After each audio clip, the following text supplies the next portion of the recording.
worried about IELTS Writing Task 2? Don't worry, many of my students are. But today I'm going to give you an easy step-by-step guide on how to approach Writing Task 2. This approach will ensure that you are prepared for whatever happens on the day. By the end of this lesson, you will have a complete essay together with the thinking behind it. So grab a pen and paper to take notes, and maybe a tea or coffee too. So let's get started.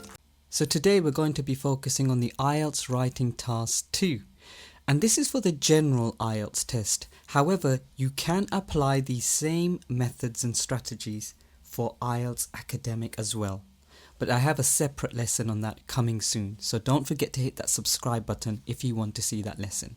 But like I said, even if you're doing IELTS Academic, this exercise will definitely help you. Trust me. So firstly, let's start with a quick overview of the writing task and what it requires of you. You will be required to write an essay in response to a question. And we're going to go through the various types of questions you might receive. Secondly, this lasts 40 minutes. Writing task 2 is only 40 minutes.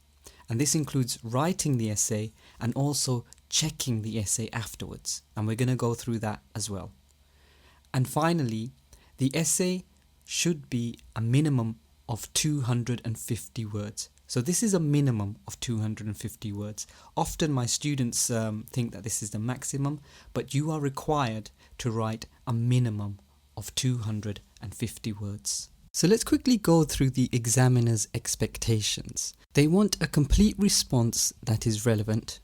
They want an essay that is organized with relevant examples, which can be from your own experience if relevant, or evidence. They want to see your ability to discuss and engage with more abstract and complex ideas. And they want to see a variety of vocabulary and grammatical structures being used. In terms of time, just to reiterate, you must spend no more than 40 minutes on this task. You must write at least 250 words. You will be penalised if your answer is too short, while you will not be penalised for writing more than 250 words. So remember that 250 words is the minimum amount of words you can write you want. And then you have to leave time for checking and correcting at the end. Now this is very, very important because a lot of my students, after they've taken their IELTS exam, they come to me and they say, "Oh teacher, I just didn't have time to check my answers at the end and go through my essay again." And that really comes down to a lack of planning at the start. If you plan your essay at the start thoroughly, then you should have time to check it against the plan you initially did at the start of the test. So it's really, really vital that you leave time for checking and correcting at the end. And of course, you need to produce handwriting which will be clear for the examiner to read. And another thing that the British Council website emphasises is not being irrelevant. What you write should be very, very relevant to the question you are answering. And I think they've emphasised this because they often do get essays that might have been written quite well, but are just irrelevant, or they go off and do not really engage with the ideas that are part of the question. So you will be penalised if what you write is not related to the topic. So you could write something amazing, but if it's not related to the topic, you will be penalised. You will also be penalised if your answer is not written as a whole piece of connected text. So this idea of structure, the ideas of your essay, they need to link and flow in a very structured manner. And we're going to go through this, so don't worry. And finally, you must not use notes or bullet points. Do not use bullet points in essays. That's just a general rule of thumb. So really, the assessment criteria, it can be broken down to really 4 things that the examiner is looking for. So number 1 is the task response. So again, this is the idea of your answer being relevant to the task that is given to you. Number 2, coherence and cohesion. Just as we mentioned before, there should be not only good writing, but the writing should be structured and organized cohesively. Number 3, lexical resource. This is just another posh way of saying vocabulary. So the examiner is really looking at your ability with the English language. So the more variety of vocabulary you can use during your exam, the more marks the examiner or assessor will give you. And number 4, they test for grammatical range and accuracy. And this is really to do with obviously things like tenses that we use in English, but also the constructions of, for example, conditional sentences. For example, if I wrote, if she studied consistently, she would perform well in the exam. So here we have a hypothetical condition, and then we have the result or outcome in the second clause. So the more range of grammatical structures you can use in your exam, the examiner will take note of it and give you more marks for that. The other thing I always tell my students is to go and look at the IELTS Writing Task 2 band descriptors. And this is really good because, again, it will help you strategize your exam. It will help you take note of what you need to do, what kind of things you need to show the examiner. And even if you look at Band 8, if you look at lexical resource, for example, if you look at the third paragraph where I've put an arrow, you can see that it says occasional errors in spelling and or word formation may occur, but have minimal impact on communication. Now this should be something quite encouraging to you, because it's basically saying that they understand that you might make a mistake or two, and they do not mark you down as long as what you're trying to communicate overall is clear.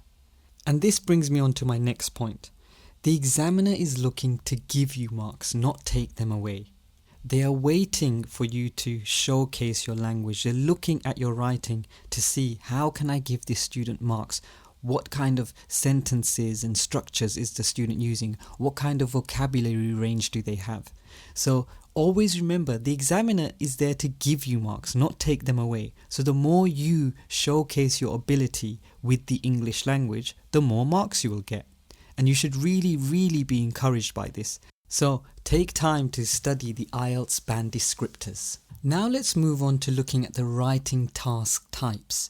Now, on the day of the test, there could be many different questions you are asked. And a successful answer depends on an awareness of the type of question you are being asked. In my own experience, you're really asked 5 types of questions. And we're going to go through the questions in detail for each type and then answer one of these questions. But number 1, you're expressing an opinion. So for example, you have a question which asks you to express an opinion on a particular topic. Number 2, you're balancing an argument. So you have a question that gives you 2 sides of an argument, and you need to explore the 2 sides. Number 3, the question might be about suggesting a solution to a problem. So you're asked a question which presents you with a problem and then asks you to think of some solutions. Number 4, a question that asks you to look at the advantages and disadvantages of a certain topic. And number 5, double question essay questions. So these are questions where you have an initial statement and then it's followed by 2 questions. Don't worry, I'm going to show you examples for each one. Now we're going to do that by looking at a few questions and trying to figure out what type of question this is. So at the bottom you can see expressing an opinion, balance argument, suggest solution, advantages or disadvantages, or double question. So let's just read this question and you tell me, or just think about, what type of question is this? With advances in artificial intelligence occurring at an accelerated speed, many people believe that it will give more freedom and opportunities to everyone. To what extent do you agree or disagree with this opinion? Give reasons for your answer and include any relevant examples from your own knowledge or experience. write at least 250 words. Now just pause the video here and try to guess what type of question this is. Is it 1, 2, 3, 4 or 5? So that question is an opinion-based question. And how we can tell this, I've underlined a sentence from the question itself which says, to what extent do you agree or disagree with this opinion? So it's asking for your opinion in the question. Let's do the same with this question. A rise in the use of mobile phones in the classroom by school children is severely impacting their concentration in class and overall educational development. What are the causes of the problem and what measures can be taken to solve it? Give reasons for your answer and include any relevant examples from your own knowledge or experience. Write at least 250 words. So again, do you think this question is asking you to express an opinion? Is it asking you to balance an argument? Is it asking you to suggest a solution? Is it asking you to outline the advantages and disadvantages?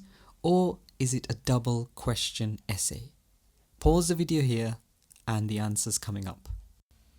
So the answer is problem and solution. This question is asking you to look at the causes of the problem and what measures can be taken to solve it. So it's clearly asking you to identify the causes of a problem and then try to come up with solutions to fix the problem. You can see that this is clearly asked by the question. So this is why it is very important to really study the question before you start answering, because understanding the type of question it is will help you to plan the essay later on. Let's look at another example. It is generally believed that some people are born with certain talents, for instance for sport or music, while others are simply not. However, some believe through dedicated practice and discipline, anyone can become good at music or sport over time. Discuss both these views and give your own opinion. Give reasons for your answer and include any relevant examples from your own knowledge or experience. Write at least 250 words. So what type of question is this? Pause the video and the answer is coming up next. And the answer is, this is a two-sided argument. As you can see, I've underlined, the question asks you to discuss both these views and then give your own opinion. And really, in questions like this where it's a kind of balanced argument question, it's to do with topics where generally people are undecided about. For example, at the moment we are talking a lot about AI technology and whether it is good or bad for society. Now many people believe that it is bad, many people believe it is good for society. And then people have their own opinions about it. But the arguments on both sides are very strong. And then you need to make your own mind up based on the two arguments that you are being exposed to. Now what type of question is this? Some language learning experts say that learning a foreign language at primary school will be far beneficial for children later on in life. What are the advantages and disadvantages of starting to learn a foreign language in primary school rather than later on in life? Give reasons for your answer and include any relevant examples from your own knowledge or experience. Write at least 250 words. Pause the video, have a little think, and the answer is coming up next. So the answer is advantages and disadvantages. And normally in questions that ask you to weigh the advantages and disadvantages, it's normally very clear that they want you to do this. Now here's the final question before we actually begin to write our essay. What type of question is this? When it comes to work and education, some people work harder than others in order to become successful. Why do some people work harder than others? Is it always a good thing to work hard? Give reasons for your answer and include any relevant examples from your own knowledge or experience. Write at least 250 words. Pause the video and let me know what you think. So this is an example of a double essay question. Again, it will be very clearly outlined. You will have a statement followed by 2 questions. So I hope you can see why it is very important to understand the type of question you're being asked. So let's go on to the question we're going to be answering today. So I chose this question: a rise in the use of mobile phones in the classroom by school children is severely impacting their concentration in class and overall educational development. What are the causes of the problem and what can be done to solve it? Give reasons for your answer and include any relevant examples from your own knowledge or experience. Write at least 250 words. So now, we need to understand this question first. So the first thing I would do if I was in your position and taking an exam, I would really analyze the question. And the way I would do this is by identifying the key words and ideas in the question itself. So here you can see that I have circled a rise in, so it's talking about an increase in something. An increase in what? Well, mobile phones being used. By who? Children. So children are another key idea here. And what is it generally talking about as well? Concentration. And again, school children, the context here is school, it's the classroom, and we're generally talking about the impact of technology on educational development. So then we need to look at the causes of the problem and what we think can be done to solve it. So this is one strategy you can use to understand the question. Just take your pen and quickly highlight things that you think are very important themes in the question itself. The next step is really brainstorming for ideas. So you've identified the keywords and ideas in the question itself, but now you need to brainstorm your ideas. And the way I suggest you should do this is really by coming up with a table like this. A column for causes and then a column for solutions. And then you should really try to think of 2 or 3 points maximum. I think coming up with more would just be too much for the short time you have. So brainstorm using this template. So these are some of the causes that I brainstormed when I thought about this question. So number 1 was that every young person now has a phone. So it's this idea of having access to a phone. This is a problem because I don't know about how old you are, but I'm quite old, and I remember a time when everyone did not have a phone, and especially young people did not have a phone. So it's this idea of having access to a phone now. And the other thing is, number 2, I thought about social media platforms as being a cause for this kind of addiction to technology. So once they have the phone, the reason why they're on the phone all the time is really due to social media, in my opinion. It's this whole idea of engaging with social media and the psychological pull that social media platforms have. And there are so many different social media platforms. So one young teenager might be on Facebook and Twitter and TikTok and many others. And then the third one I thought about was the other cause could be peer pressure. And I chose this word deliberately, peer pressure, because we're talking about children, right? And if I want to display to the examiner that I have this lexical ability to draw on relevant words that will be applicable to this specific context, peer pressure and the topic of children go very well together. They go hand in hand, as we say in English. So the idea is that children are pressured just because their friends are on social media. So if everybody is on social media, you also want to be on social media.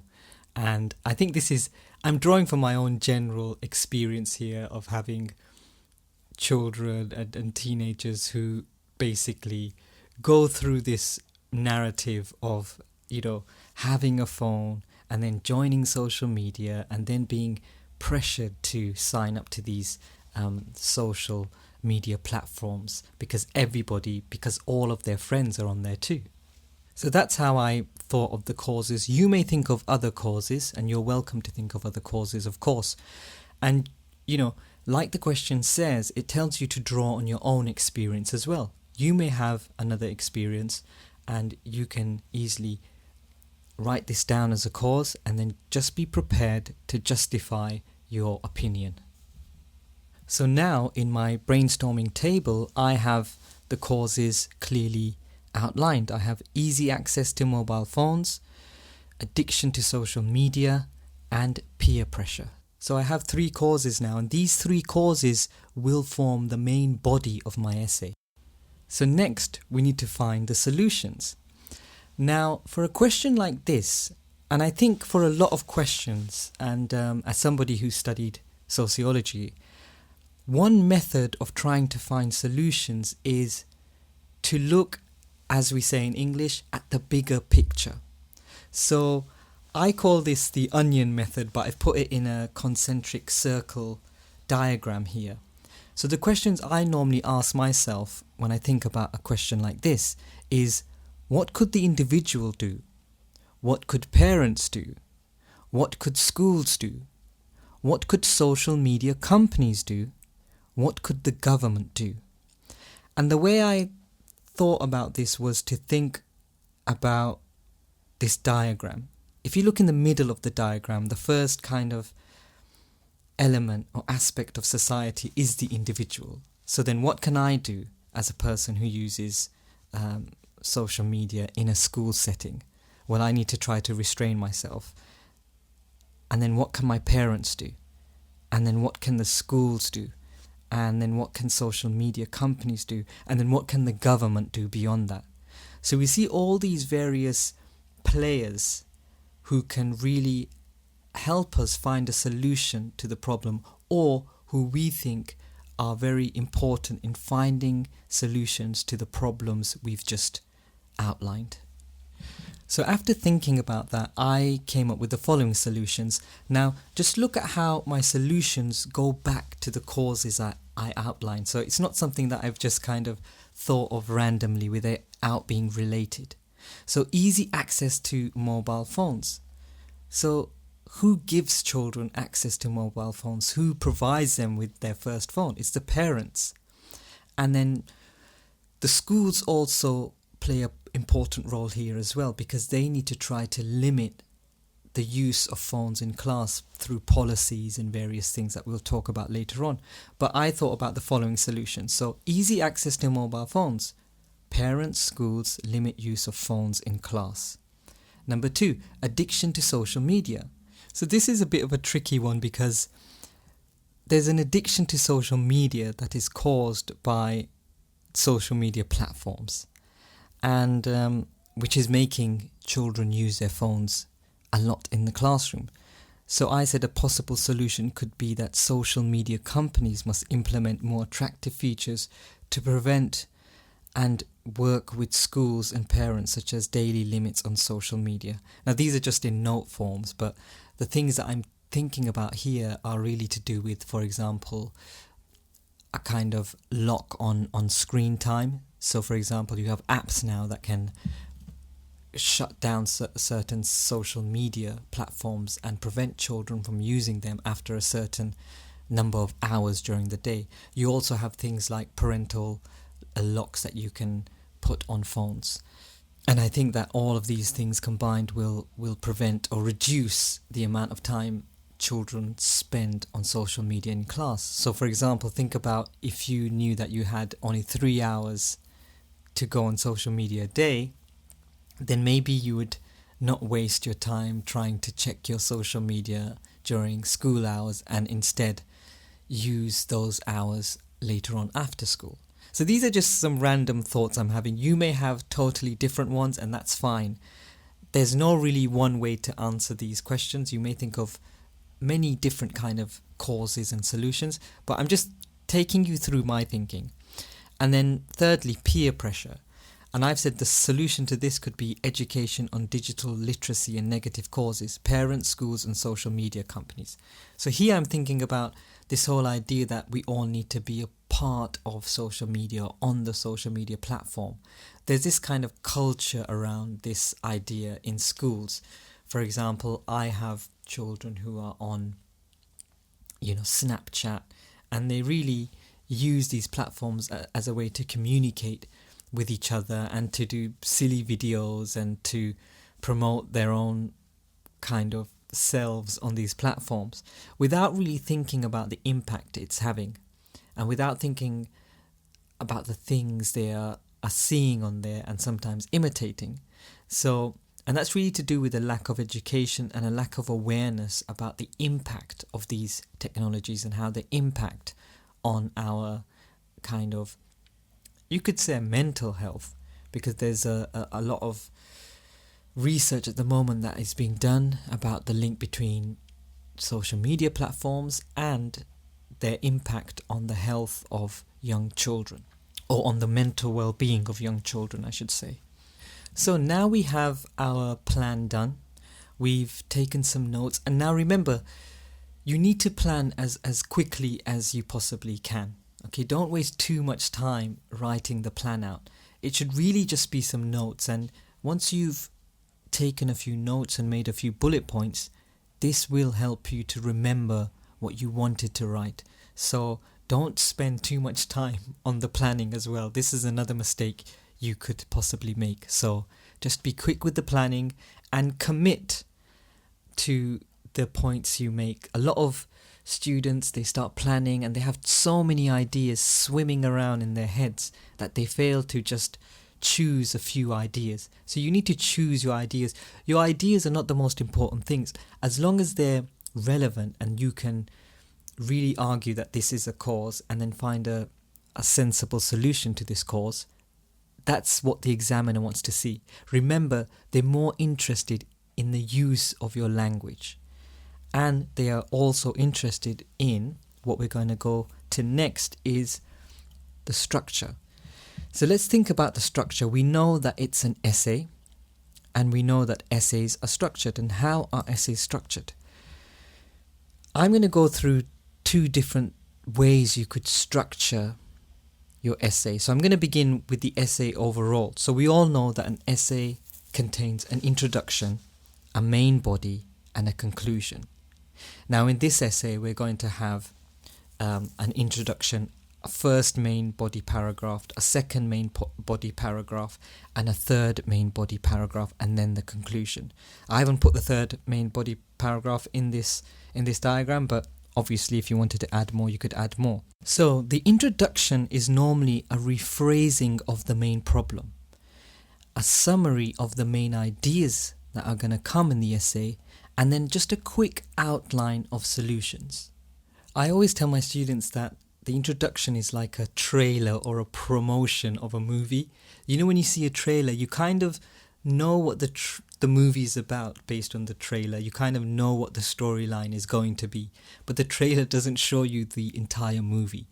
So the introduction is just that. It's just an introduction. Do not write too much in the introduction, and we're going to go through the introduction in detail in a little while. Then next we have the main body paragraphs. Now there are really two ways you could structure this, okay? So as you can see at the top of the slide, I put structure 1. So you could do it in this way. You could have one paragraph which details the causes and their effects, and then your second main body paragraph could just detail the solutions and their effects. So it's a paragraph with causes and effects, followed by a paragraph outlining solutions, and then you move on to your conclusion. But there is another way you could possibly organize the structure of your essay, and in particular the first main body paragraph and the second main body paragraph. So you could group the causes and effects and solutions together. So in one paragraph you could detail the causes and its effects and then provide the solutions. So for example, if we talked about the prevention of addiction to social media, I could write about social media as being one cause why children use mobile phones a lot in classrooms, and then follow it with the solutions in one paragraph. I could do that. Or I could go back to structure 1 and I could use one paragraph to look at all the causes and effects, and then use the second paragraph to just talk about the solutions. So in this, structure 2 is an alternative approach to structuring the actual main body paragraph. So you could group causes, effects and solutions together in one paragraph, and that would be totally fine. I hope that's understandable. If you have any confusion regarding that, please just let me know in the comments. But I'm going to show you how to do this in a little bit. So now let's go on to write the introduction. This is an introduction that I wrote. The increased use of mobile phones in classrooms raises concerns about its negative effects on students' concentration and overall educational development. This issue stems from factors such as easy mobile phone access, social media addiction, and the role of irresponsible social media companies. However, viable solutions exist to tackle these problems. Now I've color-coded this paragraph. The blue rephrases the question and provides context. The red summarizes the main idea of the essay. There are 3 issues outlined. And then the black is a statement of anticipated solutions coming later in the essay or coming next. Now for a 250 word essay, your introduction shouldn't really be longer than this. Unless you have more points you want to offer, this is really how long an introduction should be. And this is really the structure and the really logic of a good introduction. Now let's move on to writing our first main body paragraph. So I wrote the following. One primary cause of diminished concentration is the easy accessibility of mobile phones. As smartphones become more prevalent, students find it easier to bring them into classrooms, resulting in constant distractions and hindering focused learning. Implementing clear guidelines on phone usage in educational settings can create an environment conducive to better concentration. For example, school policies that restrict the use of mobile phones during class time or ban their use during the school day. Earlier on I mentioned how you could use 2 structures to form a main body paragraph. So I've gone for structure 2, where I have outlined the topic sentence or theme of the paragraph, outlining the first cause and effect, and then I've proceeded to provide a solution. So as you can see, the blue is where I've given the topic or theme of the paragraph and outlined the first causes and effects, and then I have proceeded to provide the solution straight after. As I said before, you could just have all your causes and effects in one paragraph and then have a second paragraph where you deal with the solutions for each problem separately. So both methods would be okay and correct. Both methods would be correct because they're organized and they're structured. Now it's worth looking at the language of cause and effect. So for example, there are many set phrases you find in essays that describe the cause and effect of something. So for example, I have here, one of my points is easy access to phones. What does that result in? Distractions in classroom. It causes distractions in classrooms. It produces distractions in classroom. It gives rise to distractions in classrooms. It leads to distractions in classrooms, or it brings about distractions in classrooms. So again, remember when we were talking about lexical and grammatical range? This is one of the things the examiner is looking for. You need to be able to say something in different ways. If the examiner sees that you have the ability to make your argument or to put your argument forward using a different range of vocabulary and phrases, then they will definitely give you more marks for it. But you could also switch the cause and effect, and this will also help you to broaden your use of vocabulary. So for example, I could say the distractions in the classroom, the effect is due to easy access to phones. The distractions in classroom are because of easy access to phones, or brought about by easy access to phones, or on account of easy access to phones, or can be the result of or as a result of easy access to phones. So here I've switched the cause and effect, and this is a real good technique if you want to basically show the examiner that you're able to do such things, and it will also force you to use a different set of phrases as a result. So really think about doing this. It's a very simple and really effective technique. So let's move on to another paragraph.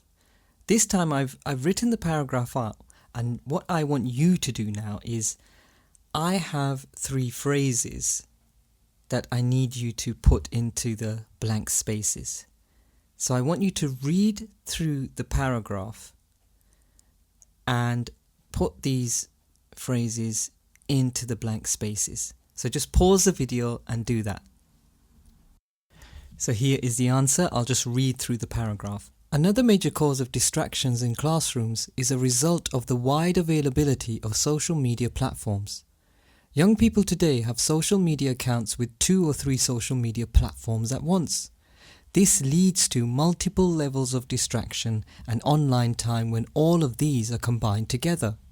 However, action can be taken by social media companies through the integration of features that reduce time spent on these platforms. For example, screen time tracking features, third-party apps like parental admin controls, and well-being tools that encourage breaks from social media platforms. Again, I hope you can see from this paragraph that the causes and effects are outlined and then some solutions are given in one paragraph. I'm not going to bore you by giving you every single main body paragraph. The full essay is available at the end of the lesson. What I'm really trying to teach you here is looking at the structure of an essay in general, but also the structure of the introduction, the main body, and now we're going to move on to the structure of the conclusion. So here's the conclusion that I wrote. In conclusion, the increased use of mobile phones in classrooms brings about challenges to concentration and educational development, but pragmatic solutions exist. Implementing clear guidelines, enhancing digital literacy, and encouraging responsible practices among social media companies are essential steps toward creating a harmonious learning environment for students. So the text in red is a restatement of the main topic and refers back to the question. A conclusion is just really a reiteration saying to the examiner that, look, I understood what you've asked me, and I understand that there are challenges to these questions, but I have also provided some answers. So again, what you do is summarize the solutions. You don't unpack the solutions, you don't add any more additional solutions. You basically restate the question or the main topic of the question, and then you summarize the solutions that you've already given. And here is the finished product. This is the final essay, the finished essay. And I've highlighted the text as I have been doing throughout this video. So the red are the causes and effects, and then the blue are the solutions. So let's finish with a checklist. Number 1, analyze the question. Number 2, brainstorm 2 to 3 causes and solutions. Number 3, write the introduction. Number 4, write fully supported cohesive paragraphs using appropriate language. Number 5, refer back to the main problem in the question and summarize your solution. And number 6, don't forget to check your work. Don't forget to leave time to check your work. The last thing I will end with is that you should try to expose yourself to a wide variety of English and a wide variety of topics and current affairs. One thing I suggest to my students is to listen to the radio. I often recommend listening to BBC Radio 4, and really you have discussions about so many things that are topical, that are contemporary, that really are things that might occur in your writing exam, or even you might be asked to speak about in your speaking exam. So for example, things like artificial intelligence, the environment, and other such popular topics are things that the IELTS test might test you on. So try to expose yourself to a wide range of English topics, because this will help you to expand your vocabulary, and then you'll have those words and those themes and those ideas ready to go when you take your exam. So there you have it, IELTS Writing Task 2. I'm convinced that if you follow this approach, you will do well in your writing test. If you find that helpful, then please consider subscribing and sharing this video with anyone else who might benefit. Good luck!